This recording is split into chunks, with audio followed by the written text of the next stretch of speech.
today with Air Force Global Strike Command.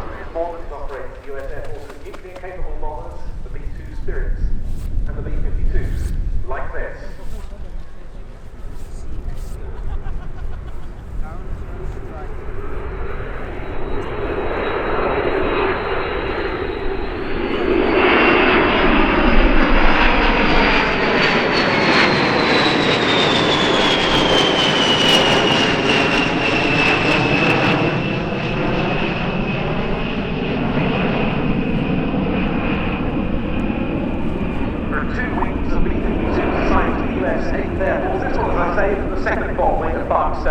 The other is the 5th bomb wing stationed at Minot Air Force Base.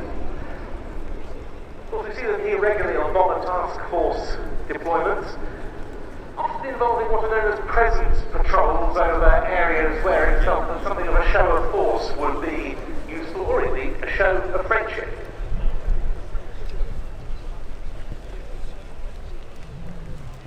The fleet is due to be re-engined with Rolls-Royce F-130 turbofan engines, with the aircraft being redelivered from late 2028. A whole series of other upgrades, and the current plan is for these aircraft to remain in service until the 2050s, which will take it on for a century from its maiden flight.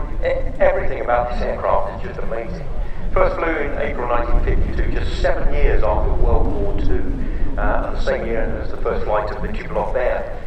Just 3 years from first flight to entry into service, and as you say, likely to be the first 100-year operational aircraft. We'll be seeing it into wind drift angle without having to keep straight as it rotates and lands.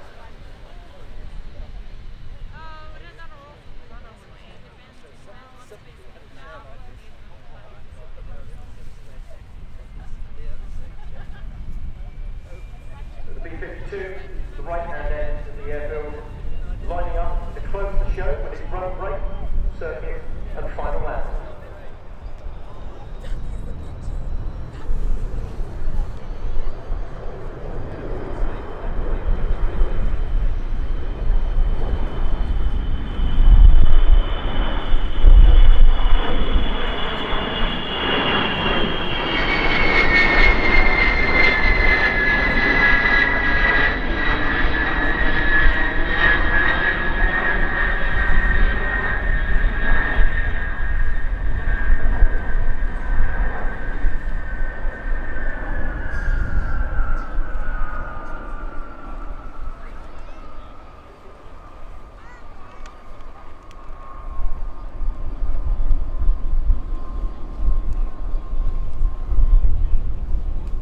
Talking of the outriggers, Mark, and saying as I was how few airfields can comfortably take a B-52. They used to have them in regularly at Milton Hall for the old airfect shows there, if not for operations.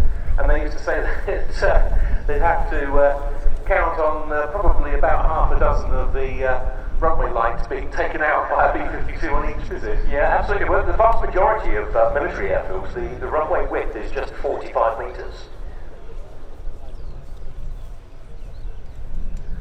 None of this problem at Fairford now because it's been extensively upgraded and continues to be so to support deployments like those by the Bomber Task Force that we've seen in recent years.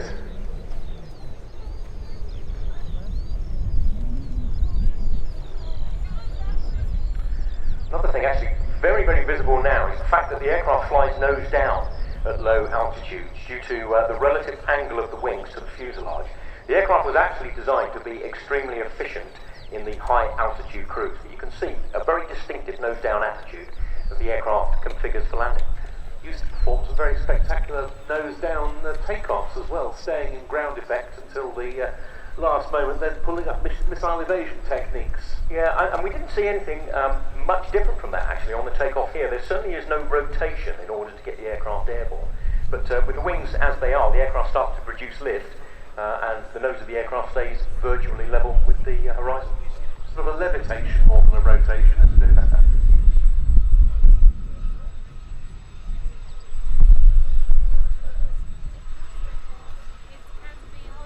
We've all heard the phrase over the years of flying bomber circuits.